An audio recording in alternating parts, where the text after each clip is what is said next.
My name is David Storm. I'm a master locksmith with over 16 years of practical and technical experience. I've produced this video to facilitate a basic understanding of the anatomy, function, and manipulation of common locking systems. For the last 8 years, I have traveled the gun show and ham radio circuit, demonstrating and selling locksmithing tools. Through these shows, I have met many locksmiths and laymen alike.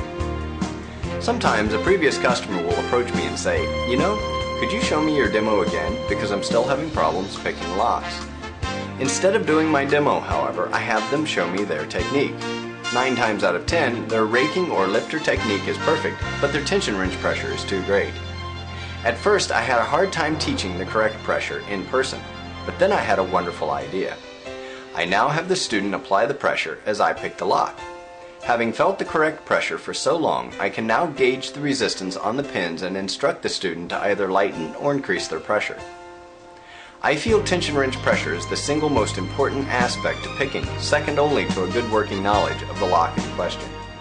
However, no video, book, or manual I have ever watched or read has ever listed the correct pressure needed. They either state that a nebulous light pressure is required or state an unbelievable amount. In a recent example, I watched an instructional lockpicking CD where tension wrench pressure was listed at a whopping 1 pound. That is 14 times higher than the maximum pressure I would ever recommend. Obviously, it would be difficult to impossible to pour all 20 years of my experience and knowledge into a video, but on the topics covered, I have tried to be as thorough and straightforward as possible. If you see me at a show or presentation, please approach me and say hello. Thanks for watching. For PickLocks.com, I'm David Storm.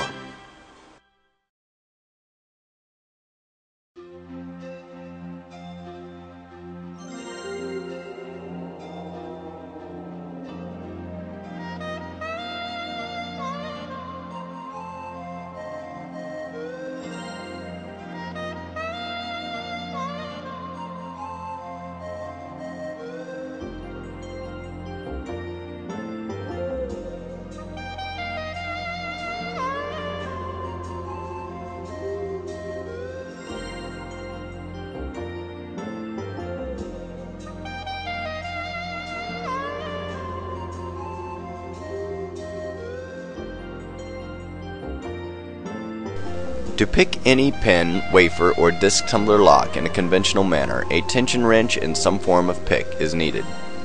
2 forces must be present to pick these locks: a rotational torque on the plug to bind and catch the pins on the shear line, and an upward pressure on the pins to raise them to the shear line. To begin picking, insert the short end of the tension wrench into the bottom of the plug as shown.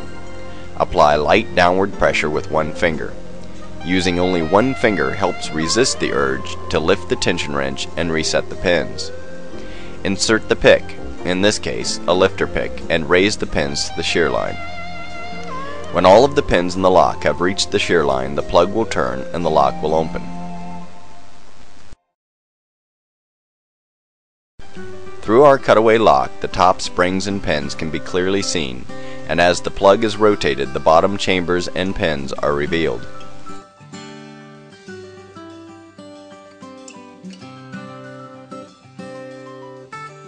Using a lifter pick, the pins are raised to the shear line. This is the action used in picking.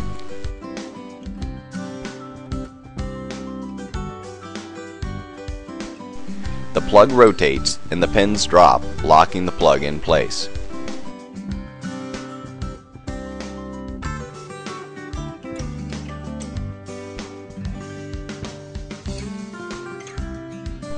With the tension wrench and lifter pick inserted, we begin to lift each pin individually. Randomly, the top pins can be seen catching and hanging on the minute lip created by the tight turning force exerted on the plug by the tension wrench. When the last pin is lifted into place, the plug is free to turn, unlocking the lock.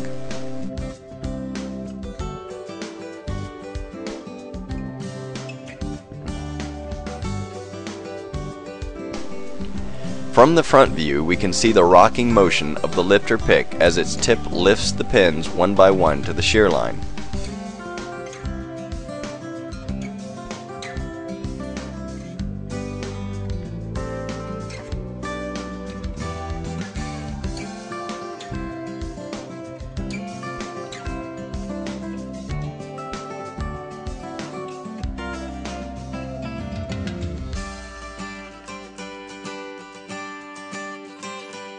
When using a lift or pick, one should exert no more than 1 ounce of pressure on the tension wrench.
The long rake is used with fast, full strokes in and out, while adding a wrist motion similar to the gesture made with the forefinger for come here.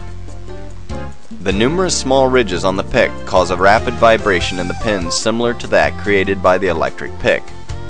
This vibration raises the pins to the shear line very quickly. The drawback to this pick, however, is if the back or last pin is shorter than the pins toward the front, the back pin will seldom lock on the shear line.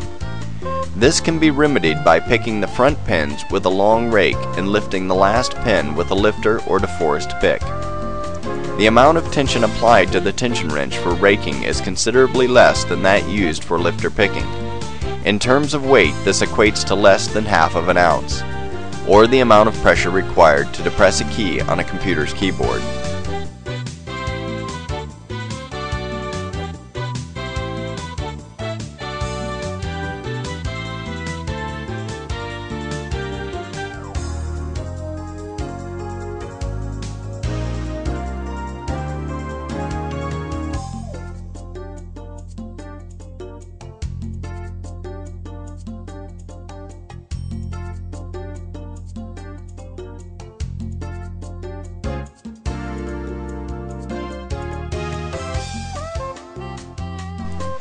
The W rake is my favorite pick.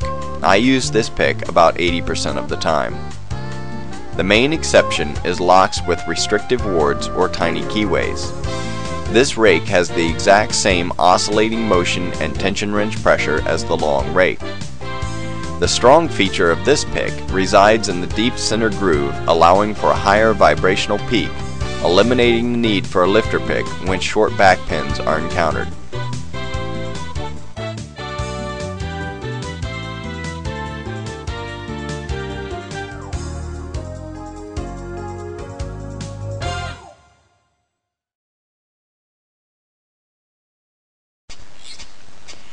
Master keyed locks differ from single keyed locks in that master keyed locks contain extra pins.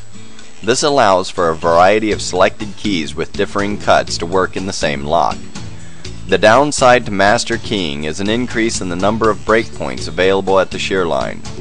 Since our master keyed demo lock has an extra row of pins, the lock is much easier to pick than the previous single keyed lock.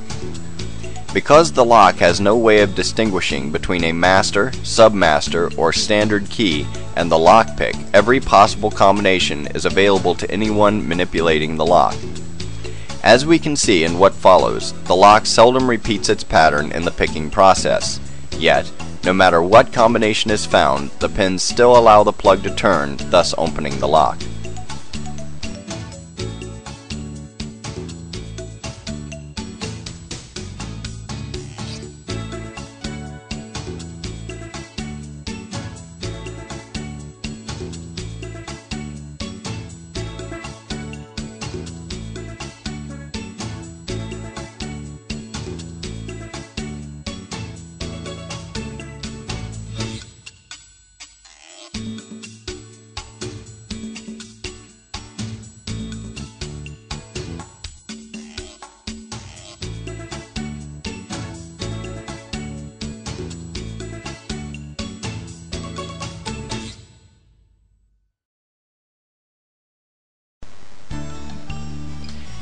Handcuffs are of the simplest design. They have only 3 moving parts: the shackle arm, locking cam, and double locking feature. If the double locking feature is in the open position, any straight, thin object can be inserted through the keyhole, catching the locking cam and driving it down. This frees the shackle arm and opens the cuff. The lifter pick, if available, is perfectly suited to picking handcuffs. The ease of picking handcuffs relies heavily on how the handcuffs are placed on the subject. The easiest is with the keyhole facing away from the body, as seen here.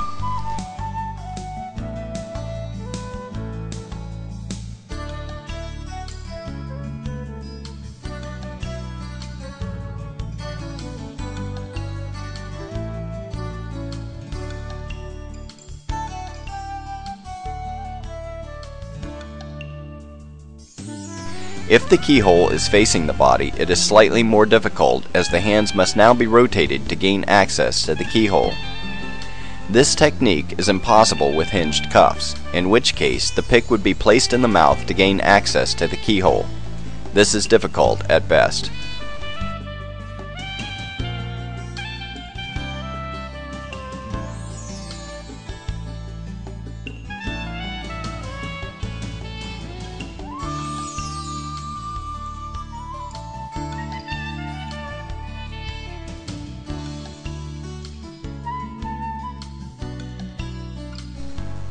The greatest scenario is when only one hand is shackled, as this allows for an immediate free hand. This is common when 2 individuals are shackled together, or an individual is shackled to an object.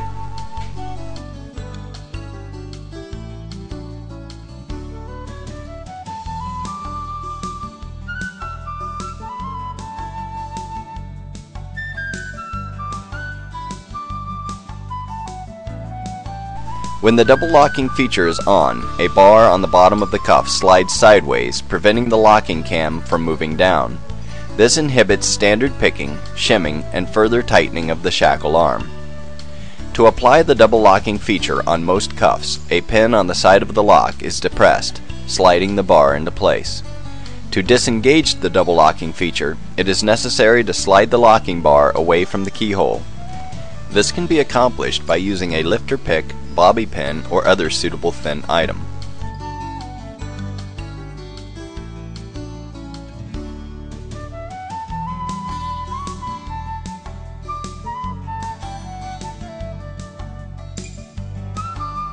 Once the locking bar has been slid out of the way, the cuff can then be picked in a standard fashion.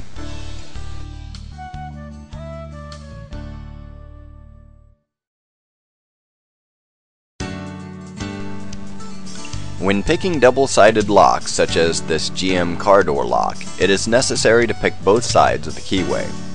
Rake one side, maintain light tension wrench pressure, remove the pick, turn it over, and rake the opposite side. Repeat the process until the lock opens.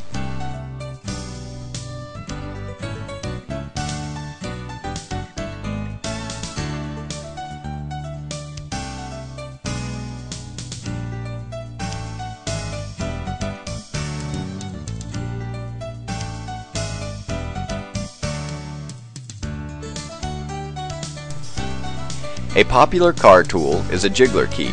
This example was improvised by cutting a key blank with only one forecut on both sides at the tip of the key.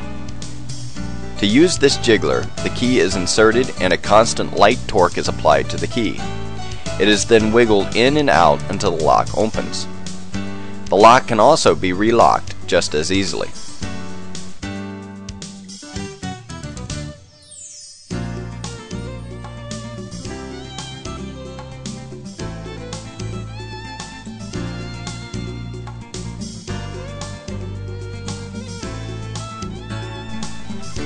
The commercially available jiggler keys, seen here, are far superior due to their complex design and edge variety.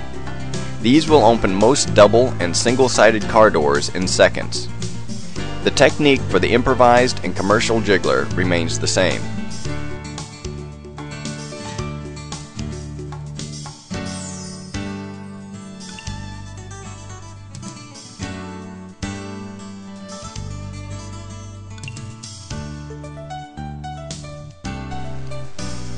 To To use an electric pick on a double-sided lock, like this car club, insert a tension wrench in the center of the keyway.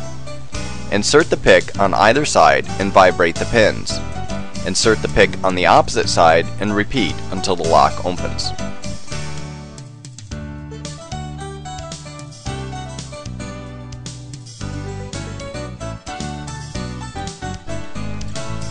The easiest way to open almost any club is with one of the commercially available jigglers, such as this ball key. To open this lock, simply insert the key, apply light rotational torque, and wiggle the pick in and out as shown on the previous car door. When the plug turns, the lock is open. To pick the club with standard picks, insert the tension wrench into the center of the keyway and apply light pressure. Next, insert a pick such as this small diamond on either side and rake 4 or 5 times. Insert the pick on the opposite side and do the same.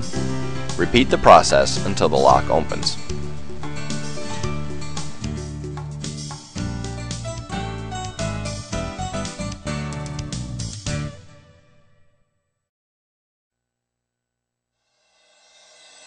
To prepare a blank for impressioning, clamp the head in vice grips and run a pippin file along the blade to erase any previous markings. Insert the blank into the lock, apply rotational torque and bind the pins. Wiggle the blank up and down. Lightly file the resulting marks like so.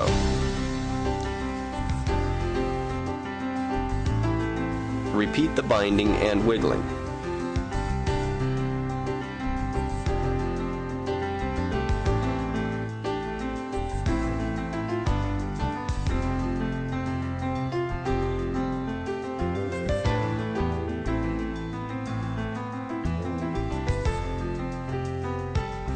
The object to impressioning is to continue filing and marking until the marks cease and the lock opens.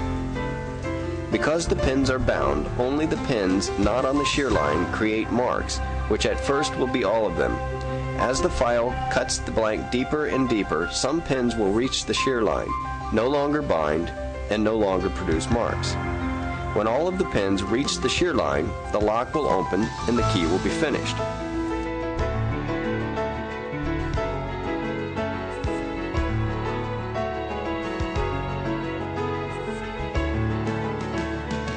The most reliable way to see the marks made is to put the blank between yourself and a light source. Never guess. If no marks are visible, simply repeat the binding and wiggling process until the marks are clear.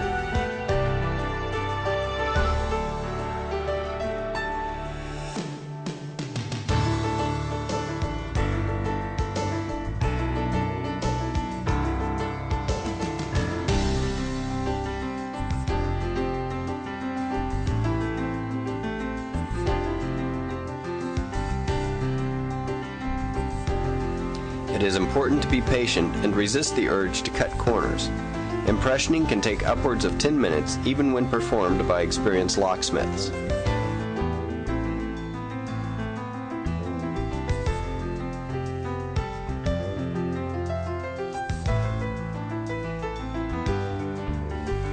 One must also watch out for stress fractures in the key blank near the head, as the blade often snaps off in the wiggling binding process. To avoid this, if stress fractures are seen, the current key cuts must be copied onto a new blank to continue safely. Many times this can also be avoided by simply using a high-quality name brand blank instead of a low-quality generic blank. Also remember that files only cut in one direction, so for the return stroke the file is lifted and brought back to prepare for the next cutting stroke. Hacksaw techniques are incorrect.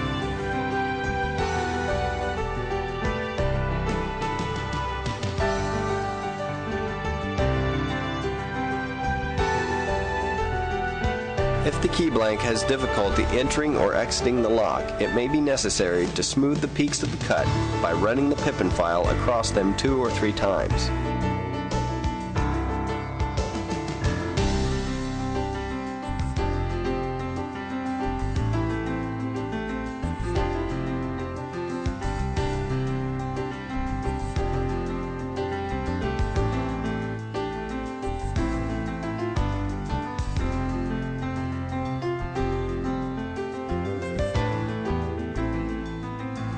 Greater stability can be achieved by placing the file against the thumb, giving a more precise cut.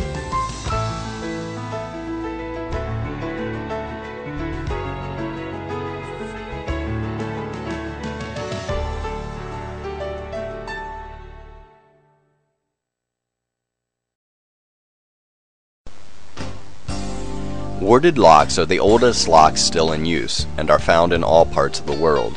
Most of these locks have 3 wards. Pass keys or warded master keys are cut to bypass these wards. The broad tip of the key spreads the spring locking bar, which resembles a bobby pin. If the lock has 2 locking bars, a double-tipped key is required.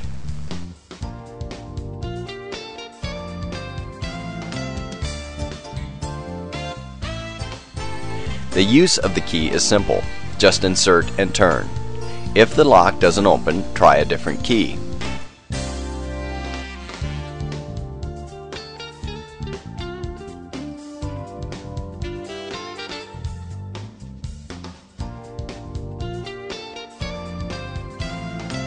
"100% of all warded padlocks can be opened using only 5 pass keys, regardless of the make or model."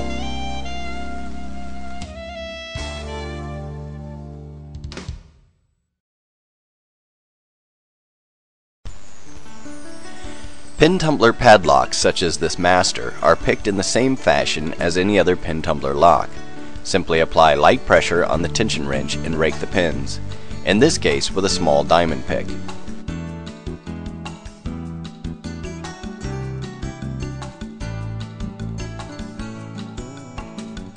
When the plug turns, rotate it fully and the shackle will pop open.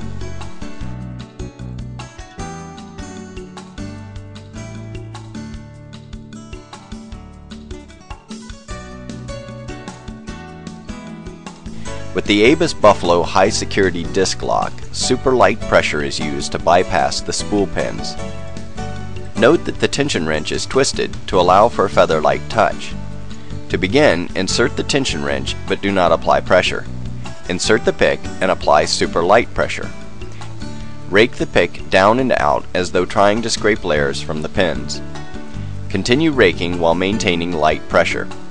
If the plug turns slightly and locks in place, then the pressure is released and the process begins anew.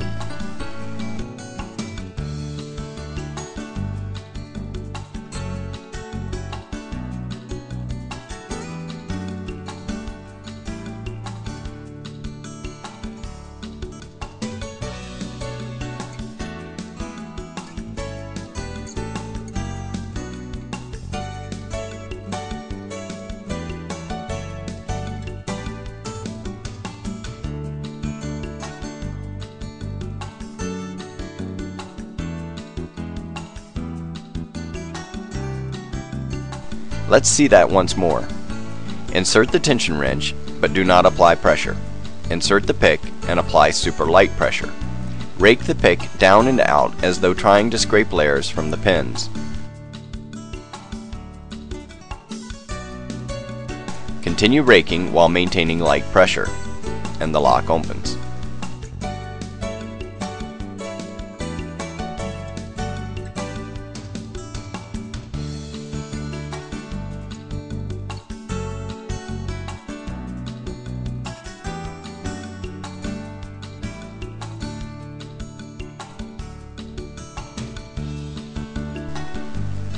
American brand padlocks are so difficult to open, many locksmiths believe they are impossible.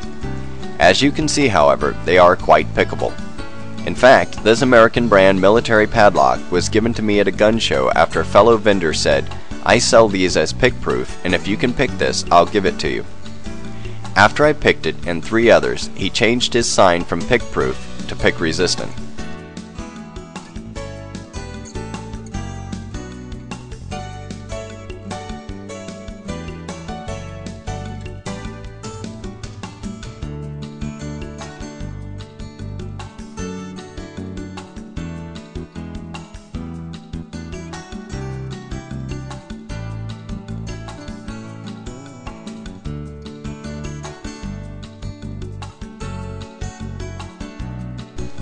American padlocks can be rather easy if you follow a few simple steps. First, use a very small tension wrench, such as this one made from a lady's bobby pin. Place it in the top of the keyway instead of the traditional bottom.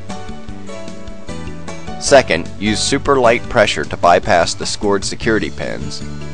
Third, use a small pick to bypass the keyway wards. And finally, if the lock is free, keep it against your chest for greater precision and control.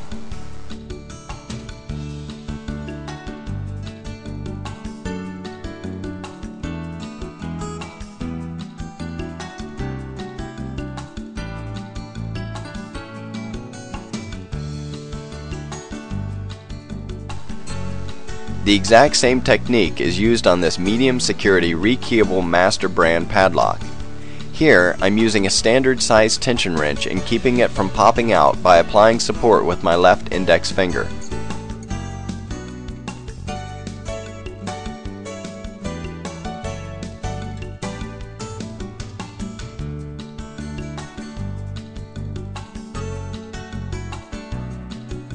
A wonderful feature to rekeyable padlocks is that once picked, the core can be removed and the pins replaced with new ones to fit any key.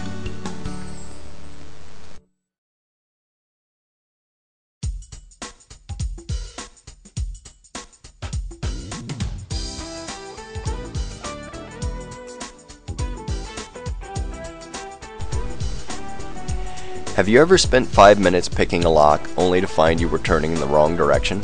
Well, if you have a plug spinner, not only will it be no problem, it may even be wise to purposely do so. To use the plug spinner, cock the tip in the direction the lock was picked, in this case, clockwise. Insert the tip and depress the back button. The plug will be spun in the opposite direction so fast that the pins don't have time to drop back into their chambers. This solves the problem in a quick and efficient manner.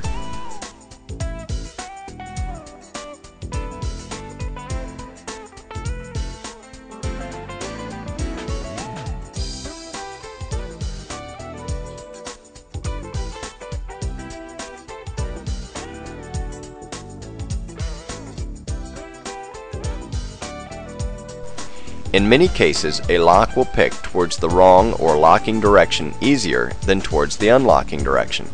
In these cases, if a plug spinner is available, the locksmith can pick the lock quickly and easily in the locking direction and use the spinner to flip the plug back, thus opening the lock.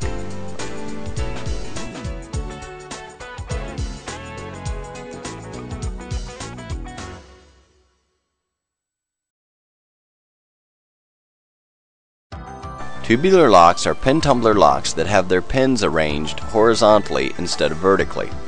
To pick these locks, the pins are depressed not upwards but inwards. Many commercially available picks exist, such as the one seen here. To use this pick, we begin by resetting the fingers. This entails loosening all 8 finger tension knobs and pressing downward on the fingers to align them with the pick body as seen.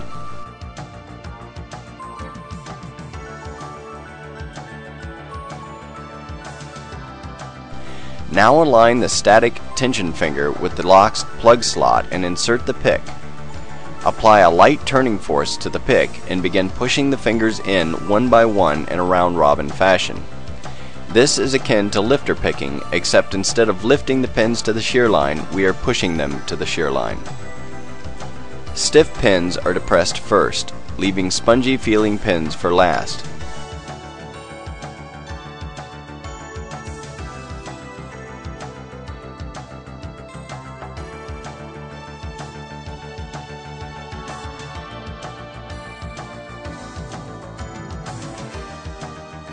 Eventually, as more pins pick, they will all stiffen, reach the shear line, and open the lock.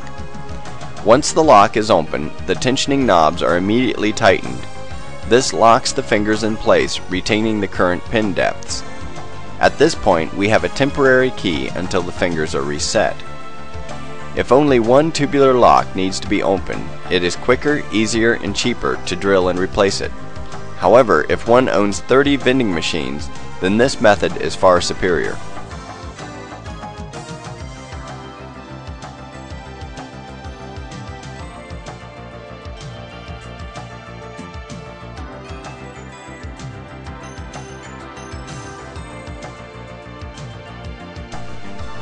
To decode the fingers, measure the amount visible within the slots.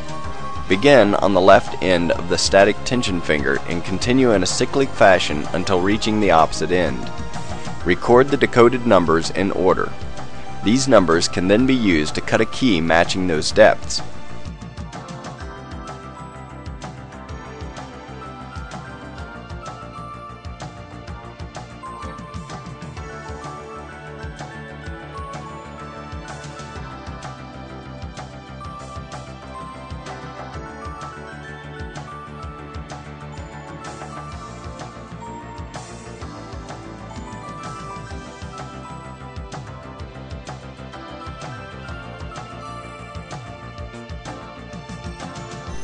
In a pinch, the pick itself can be used as a temporary key until a replacement is procured.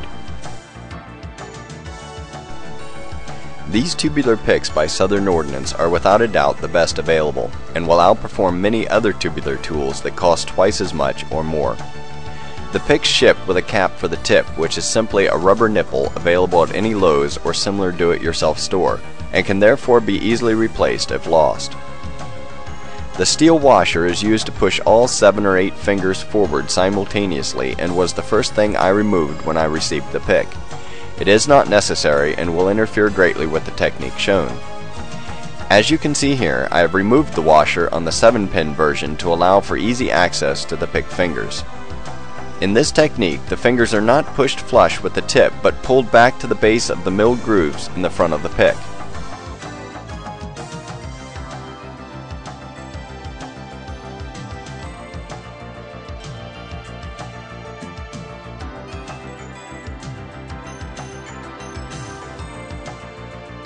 Here we can see a close-up of the set screw that is loosened to remove the washer from the pick's body. Also note the excellent craftsmanship and attention to detail in the milling and placement of the pick fingers in stainless steel core.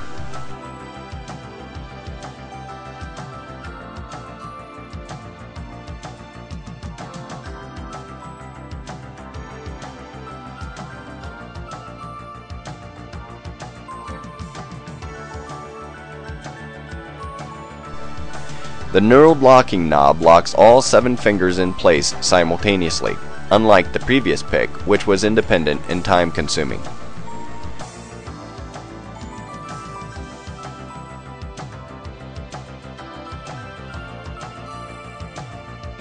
To begin picking, loosen the knurled locking knob surrounding the pick's core. Now carefully pull each finger back to the base of the milled grooves.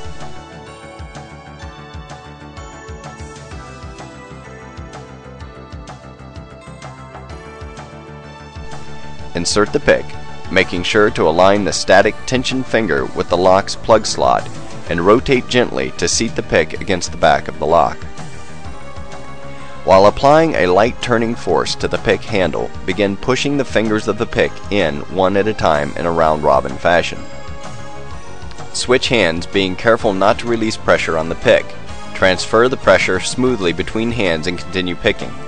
When the lock picks, tighten the knurled lock knob. You now have a temporary key until the fingers are reset.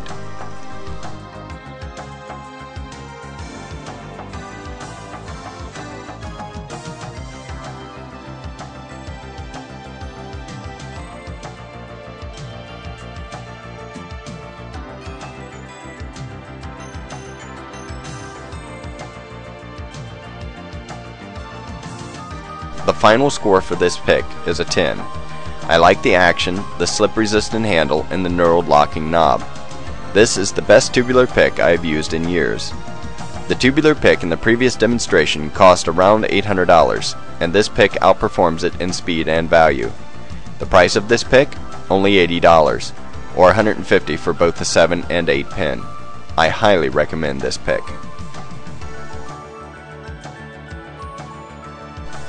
This Jennings trigger lock is another example of a tubular style lock. To open this type, wedge an ordinary tension wrench into the center star. Apply light pressure and begin depressing the pins one by one in any order. This can be accomplished using a straight pin, hat pin, toothpick, feeler pick, bobby pin, or any other straight, thin item. When the tension wrench turns, the lock is open.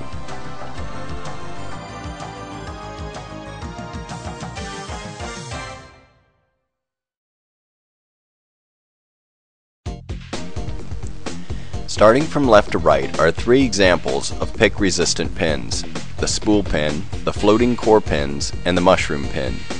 These pins foil the picking process by wedging sideways in the lock before reaching the shear line. Here we can see the pins in the second and fourth chambers are spool pins. During the lifter picking session, the three standard top pins will reach the shear line and pick. This, however, allows the plug to rotate the shear line into the cavity of the two spool pins, locking them in place and impeding any further picking.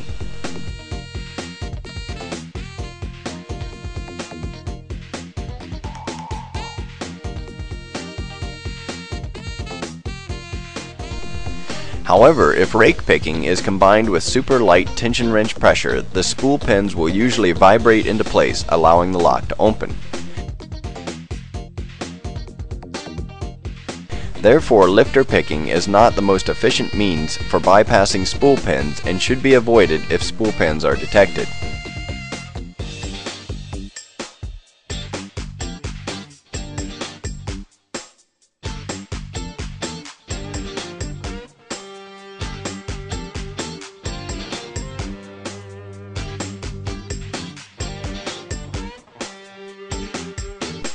The most effective technique with standard tools entails lifting all pins above the shear line simultaneously, applying super light pressure, and then lowering the pins back to the shear line with a rake picking motion. In this way, the top pins never come in contact with the shear line, making it impossible for the spool pins to bind.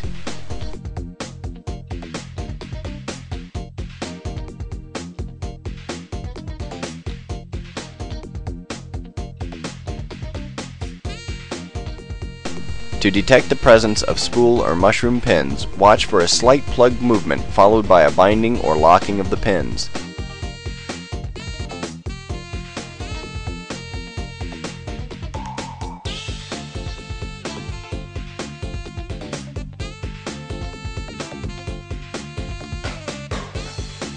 This seizure can be easily felt in the pick and sometimes prevents the pick from moving until pressure on the tension wrench is released.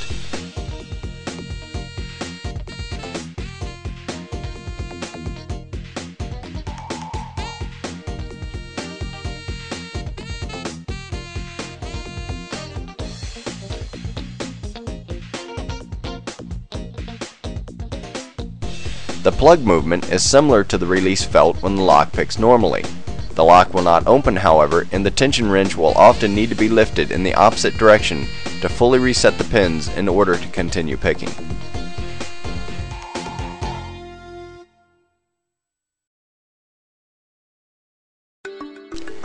Electric picks produce a vigorous vibrating action which transmits through the bottom pins, causing the top pins to fly upwards, creating a separation or gap at the shear line.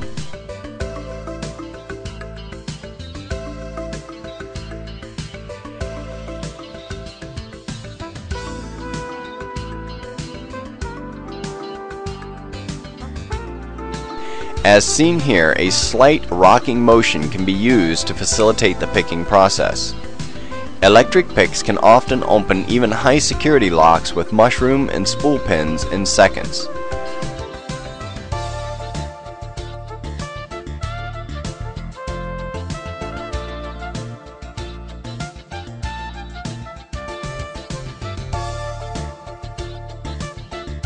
The technique is basically the same as that used with standard picks. The tension wrench is inserted into the bottom of the plug's keyway and light to super light pressure is applied. The vibrating needle is then inserted into the keyway and activated. A slight tilting motion is then used to ensure the needle contacts each pin. Within seconds, most residential grade locks will open.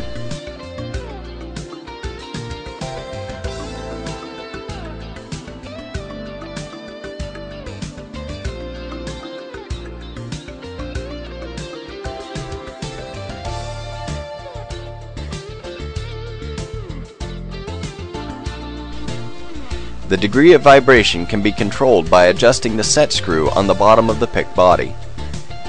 Tightening the screw reduces the torque, while loosening the screw increases it.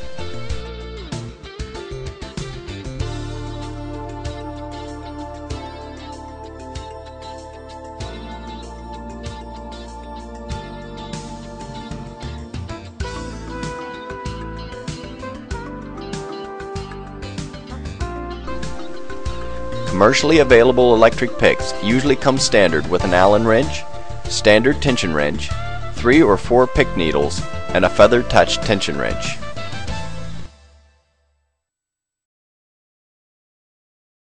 For this project, you will need a pick needle, a pair of electric scissors, a knife, needle nose pliers, and a screwdriver. Using the knife, notch the base of the static, non-moving jaw. Grip the base of the static jaw and lever upwards. The notch will allow it to tear cleanly from the body. Now remove the screw and blade from the remaining jaw. Save the screw and discard the blade. Using the pliers, snap off the tip. Insert the pick needle and replace the screw to lock it in place. The result is an inexpensive, improvised electric pick that will open most residential-grade pen tumbler locks.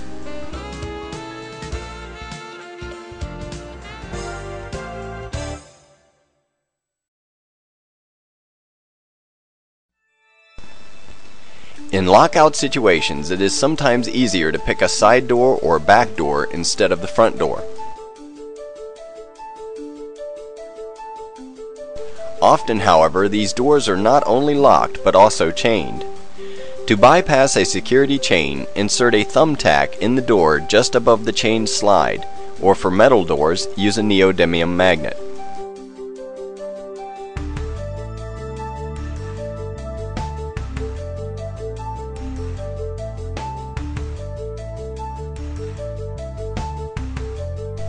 With the anchor firmly in place, stretch a rubber band between the chain's head and the anchor.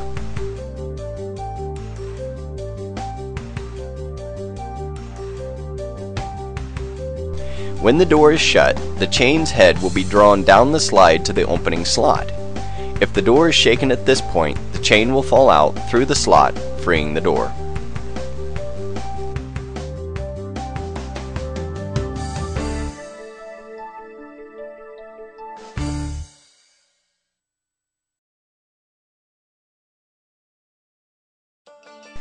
For hotel security latches, this piece of A-shaped, heavy-gauged wire works wonders. Open the door as far as the latch will permit, and insert the tool through the crack provided. Rotate the tip towards the door past the latch. Close the door, and simultaneously rotate the tip away from the door, flipping the latch and opening the door. To relock the door, simply reverse the procedure.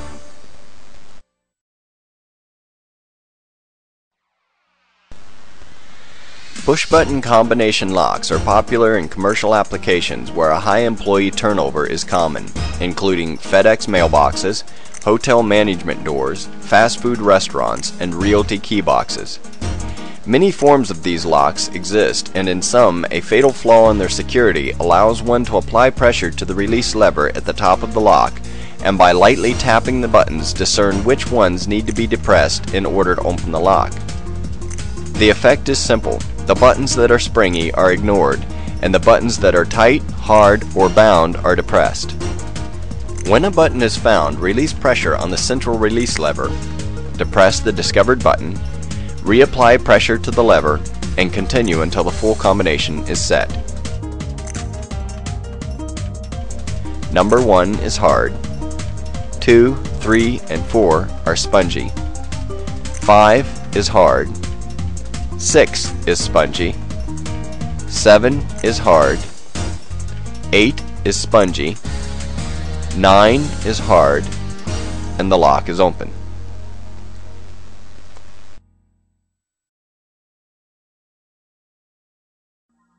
If you're curious as to what a key and knob lock, a pair of pliers, and an auto body dent puller have in common, I'll show you. This technique, while not very pretty, yields extremely fast results. In an emergency lockout situation, it is necessary to open the lock quickly and reliably. To do so with these tools, begin by screwing the tip of the dent puller into the keyway of the lock. Note, this will destroy the lock.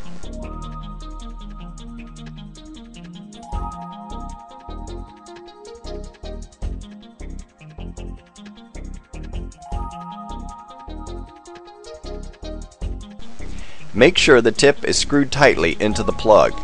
If so, use the slammer weight to wrench the lock from the lock body.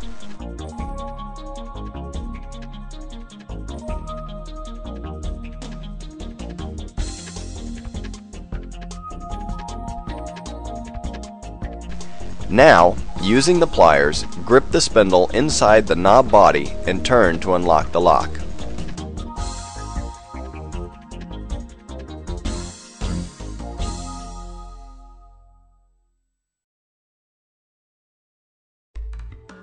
To drill a lock, start by drilling an 1/8 inch pilot hole just above the plug's keyway.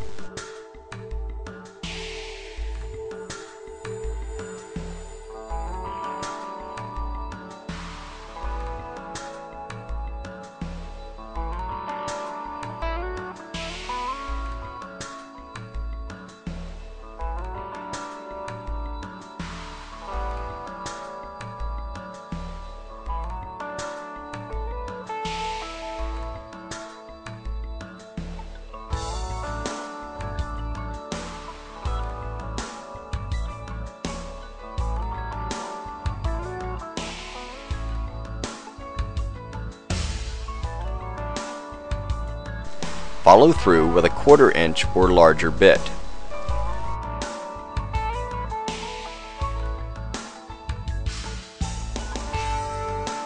Commercially available templates do exist to overlay on the lock if a more precise location for the hole is needed.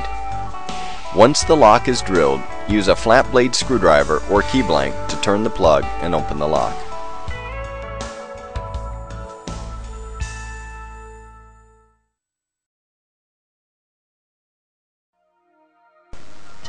Padlock shims are thin, curved pieces of metal capable of sliding down the shackle into the lock, separating the shackle latch and the spring-loaded bolt, thus opening the lock. The ears on the shim allow for easy rotation, as the shim must be inserted down the outside portion of the shackle and forcefully twisted to face the inside body of the lock.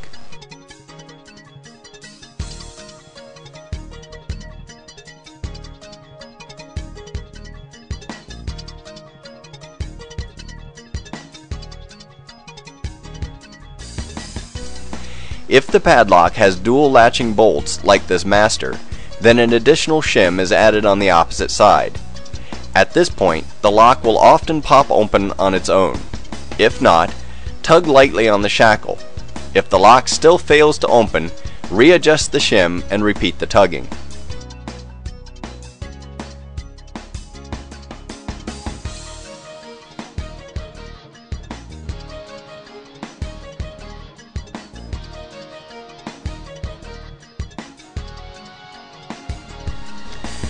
Padlock shims are an infallible way to open spring-loaded latching padlocks. They will not, however, open ball-bearing padlocks such as American and multi-lock.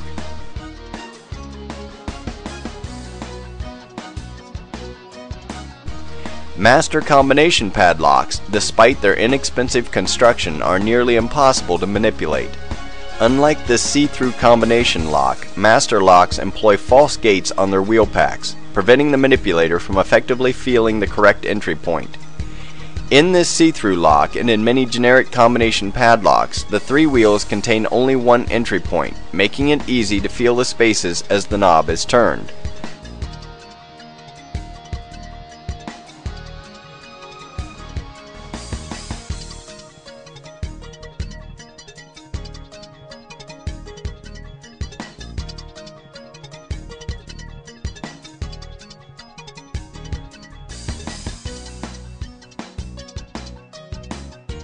Although difficult to manipulate, most master combination padlocks are susceptible to shimming.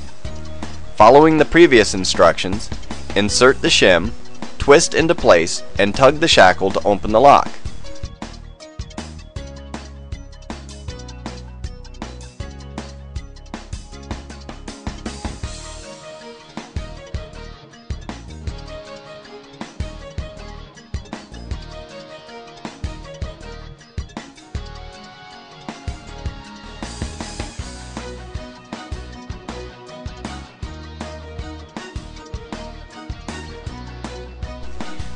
To my knowledge, Master has never made a combination lock with dual latching spring bolts, so only one shim will ever be needed for this type of padlock.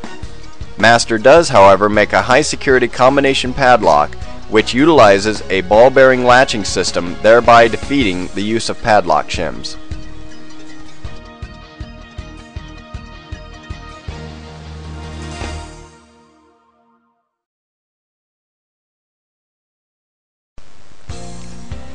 Master 175 padlocks employ 4 wheels and a central pivoting cam. On one end of this cam, 3 fingers rest on the spindle connecting the 4 wheels, and on the other a single finger keeps the shackle from opening. If the correct combination is entered, the 3 fingers drop into depressions on the spindle, consequently causing the opposite single finger to pivot upward. When this finger rises, the shackle is free to open. The old way to bypass the 175 uses a piece of shim stock cut to resemble a knife. Insert the shim along the right side of the 3rd wheel and angle down.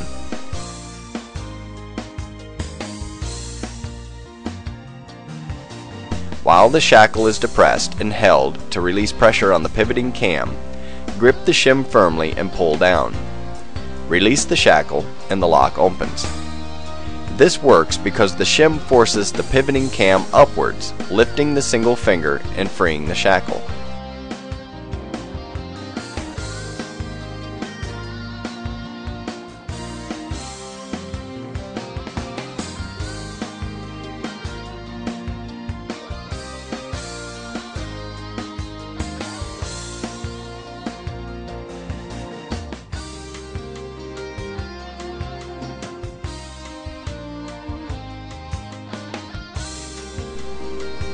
The new way uses a common lifter pick.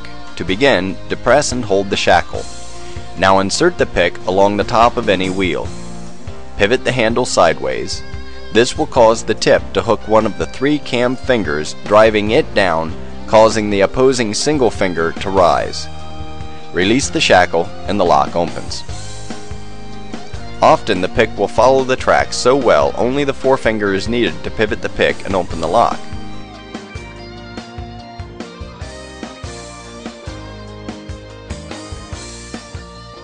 In this close-up, we can see the curve of the pick must always face to the right, and the handle is always pivoted to the left.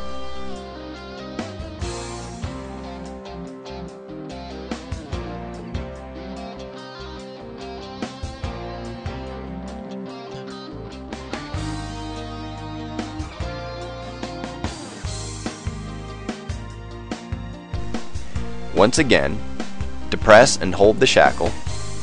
Insert the pick along the top of the 1st, 2nd, or 3rd wheel. Pivot the pick left and release the shackle.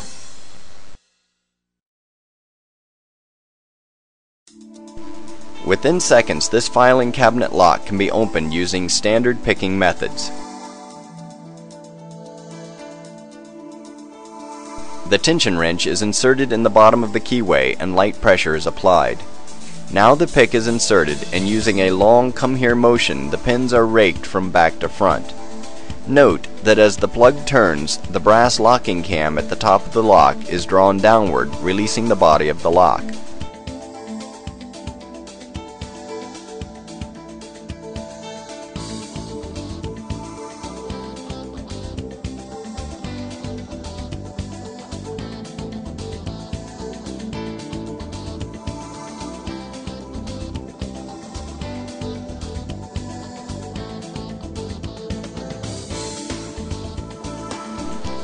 This brass cam is only here to show the mechanics of the lock. On an actual cabinet, the lock face would be flush with the cabinet body. To bypass this lock, a straight pick is used to reach in, drive the brass cam down, and open the lock.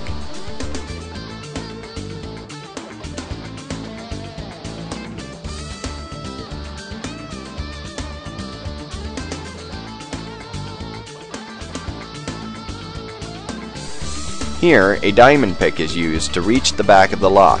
It levers against the top, driving the cam down and releasing the lock's body.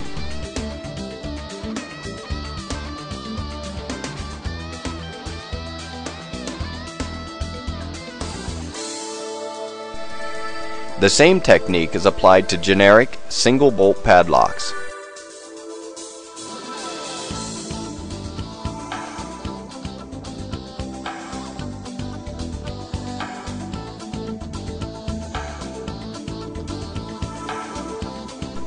A modified diamond pick, shown here, is shoved into the back bolt and the bolt is levered away from the shackle and into the center of the lock. This frees the shackle and opens the lock.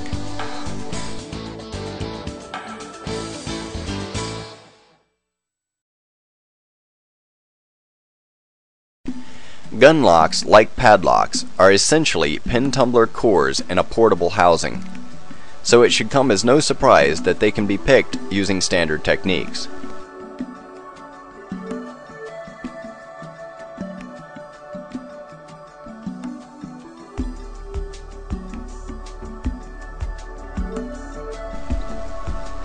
As a side note, to show the durability of the Southord stainless steel picks, I've put a 90-degree bend in the center. This would most certainly snap the old clock spring steel tools. Here, however, we simply bend the pick out and immediately use it to continue picking. This is an extreme demonstration to show that under normal wear and tear, a Southord pick can last a lifetime, or in the worst case scenario, many years. Picking up where we left off, we insert the tension wrench, apply pressure with the forefinger, rake the pins, and open the lock.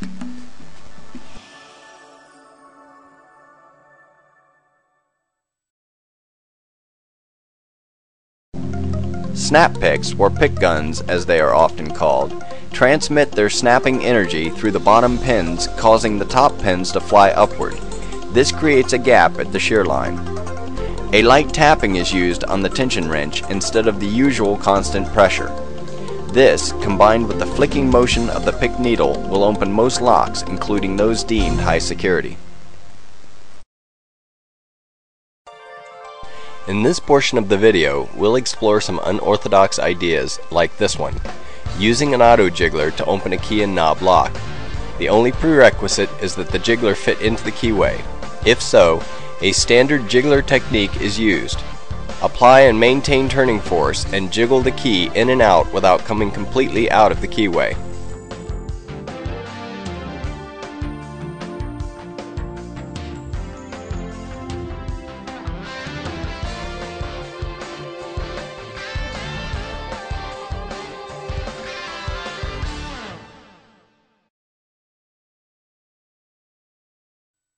The same procedure can be used with a key that has deep cuts in the center.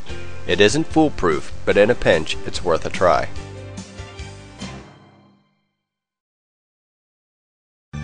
This is a quick-set key and knob style lock. Begin by removing the spindle.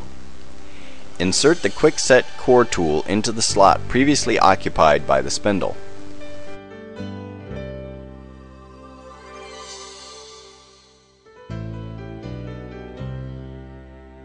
Tap the tool sharply with a mallet. This will dislodge the lock from the knob body. The concave tip contracts the spring steel retainer clips, exerting outward pressure, forcing the lock from the knob. Obviously, if one does not have access to the required quickset core tool, any similar piece of metal with a concave tip can be used.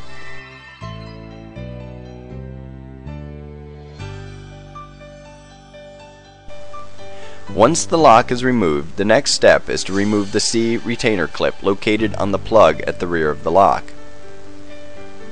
To remove the clip, insert a small flat blade screwdriver under the uppermost region and with a wiggling motion, loosen and free the clip. With the clip removed, we now have unrestricted access to the shear line, allowing us to insert our curved lock shim into the back of the lock along the top of the plug. Holding the lock as shown, apply light pressure to the shim. This will exert pressure on the last pin in the lock. Our goal is to raise this pin to the shear line, allowing the shim to slide between the top and bottom pin. This is accomplished by sliding our key blank into the lock, thereby raising all pins above the shear line. As the key is removed, the pins slide down the ramp on the front of the key. The shim catches the rear top pin at the shear line and keeps it trapped in the uppermost chamber. The process is then repeated for the remaining pins. When all 5 pins are trapped in their upper chambers, the plug will be free to turn. Keeping the plug in a rotated 45-degree angle, remove the shim and insert the plug follower into the back of the lock. This will drive the plug forward while keeping the top pins in the upper chambers.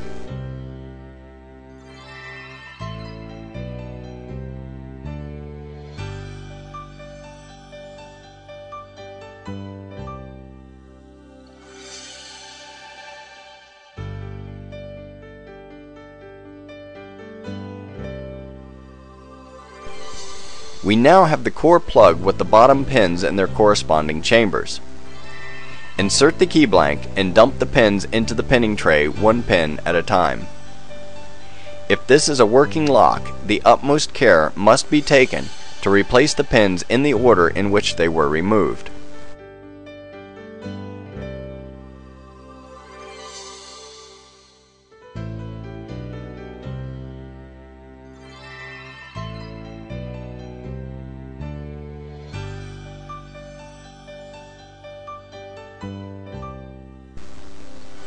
We will now remove the top chamber retainer clip, revealing the springs and top pins. To remove this retainer, insert the small flat blade screwdriver under the clip and angle upward.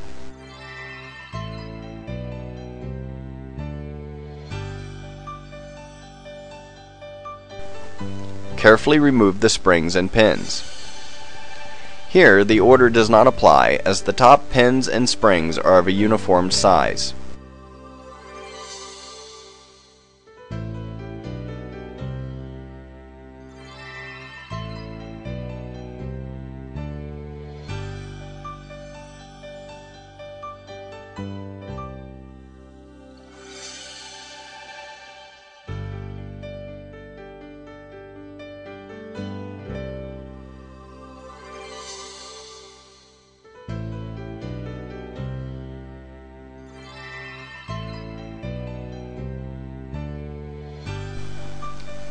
Using a pair of notched tweezers, replace the top pins in any order.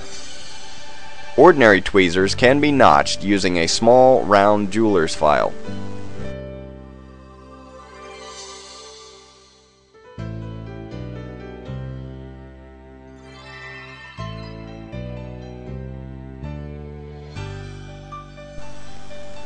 Now replace the springs again in any order.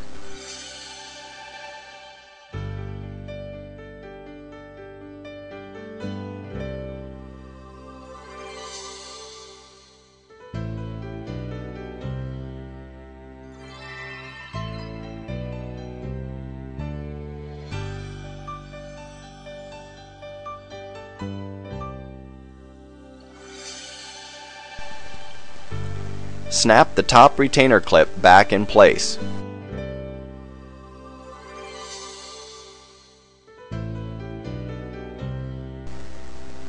Remove the key blank and replace the bottom pins in the order in which they were removed. If you wish to key the lock to a different key, a pinning kit will be necessary. A pinning kit services several brands such as Corbin, Dexter, Ilco, Russwin, Lockwood, National, Kwikset, Sargent, and Schlag.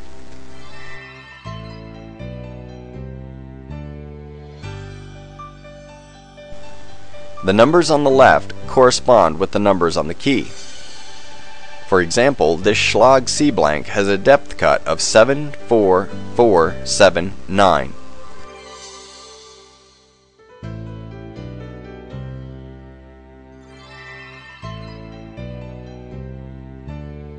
To match these cuts, start with the 9.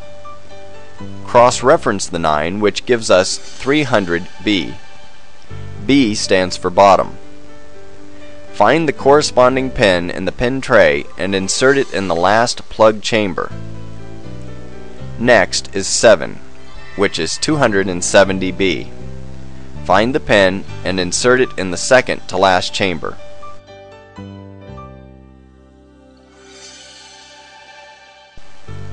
Followed by 4, which is 225B. Locate 225B in the pin tray and insert it in the third to last chamber. Follow suit for the remaining 2 cuts, 4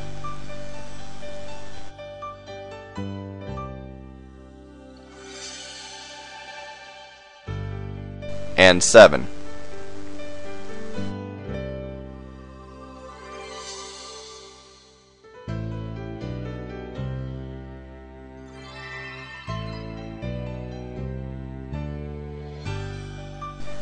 With the bottom pins replaced, we can now insert the plug back into the lock.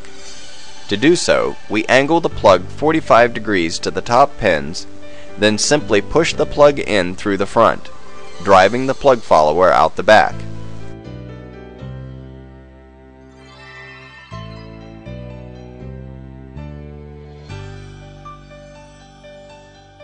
To lock the plug in place, insert the key blank tip and rotate the plug until the top pins drop into the plug chambers.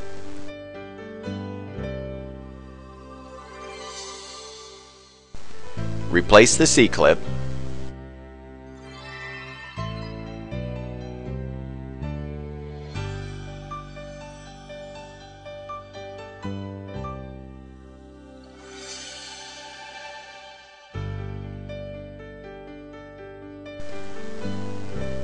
Finally, insert the lock into the knob and snap into place.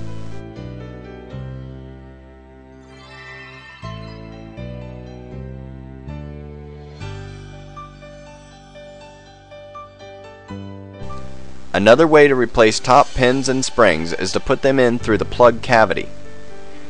This cutaway lock gives us an excellent view of the springs and pins as they are replaced into their chambers. Remember, when dealing with top springs and pins, the order seldom matters as they are generally of a uniform size.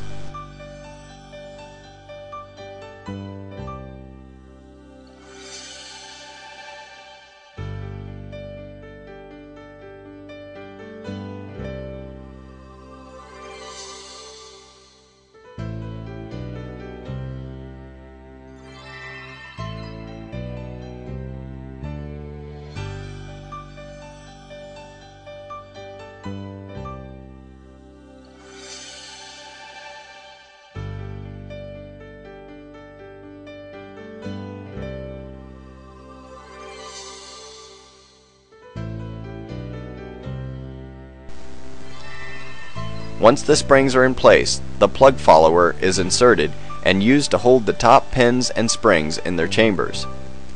The pins are deposited one by one and the plug follower is slid along behind them. In a situation where a commercial plug follower is unavailable, a wooden dowel rod with the right diameter serves as a wonderful substitute.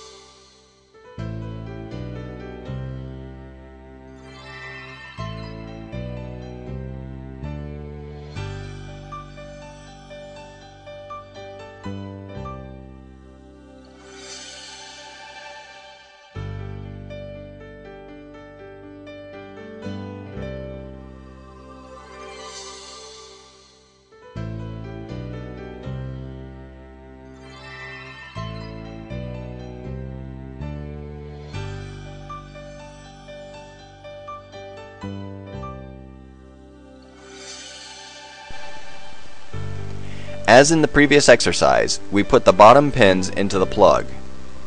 When inserting bottom pins into plug chambers, it is important to place them tapered in first. This is so the pins will ride smoothly up the key's front ramp.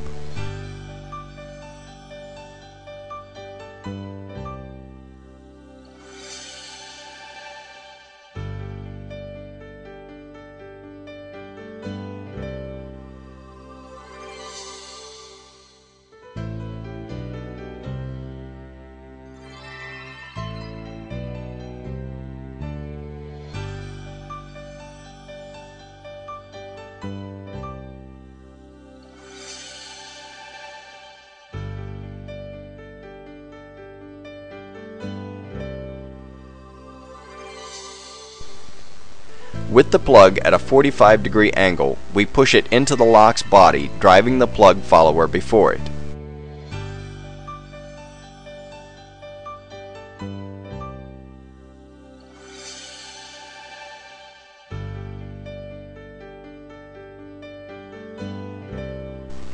Here, we can clearly see the importance of the plug follower.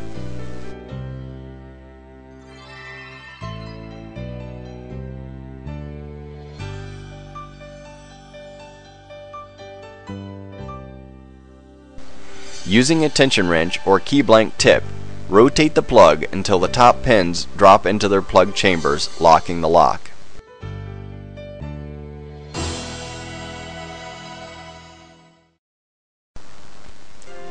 The jackknife and featherweight jackknife are two wonderful pick sets designed and manufactured by Southern Ordnance.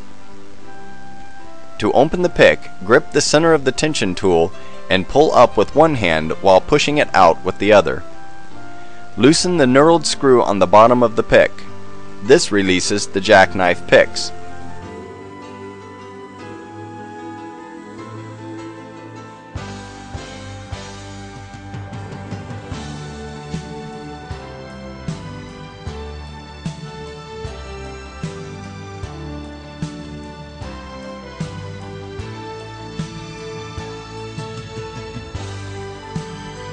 Select a pick and lay it out flat. Tighten the knurled screw to lock the chosen pick in place.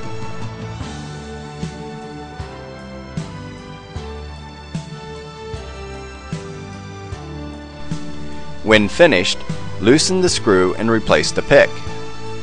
Retighten the screw, locking all the picks in place.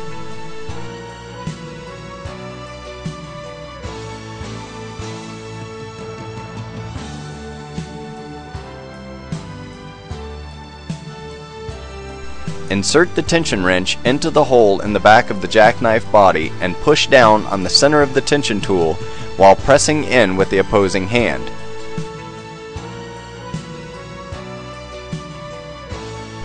Snap the end in place and the jackknife stores easily in a pocket or on a keychain until needed.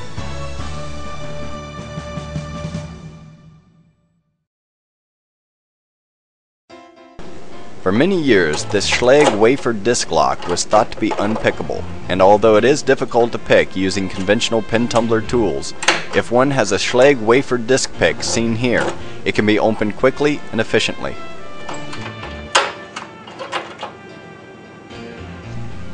The technique entails inserting one of the 4 keys provided into the lock and sliding the wire tool above the key as far in as is permitted. Now a light pressure is applied to the remaining half key, as one would apply pressure to a tension wrench. Remove the wire tool and release pressure gradually on the key until a single click is heard or felt. Once the click is heard or felt, the lock is picked and a greater pressure may be applied to turn the plug and open the lock.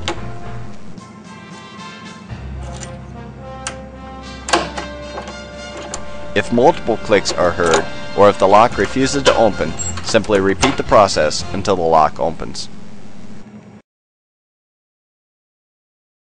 Now here's a unique situation. I had this happen one time to a gentleman's safe. When he was transporting the safe, it was in the back of the truck. The pins vibrated and the core turned. So now we have a problem because we have this piece right here on this key that will not allow. It's supposed to go into one of these 3 areas on the lock, but it can't now because the post is centered between one of these 2 inlets, and it's stuck. It's locked down in one of these positions. So now the key will not go in because of this little nub that's sticking out on the key. So the way around that, it seems very obvious, but it may not be to some people, is to file this nub off. It's not important in the actual working of the lock. So what I've done here is filed off this nub. So now there is no nub sticking up from there, as you can see. I insert it in the lock.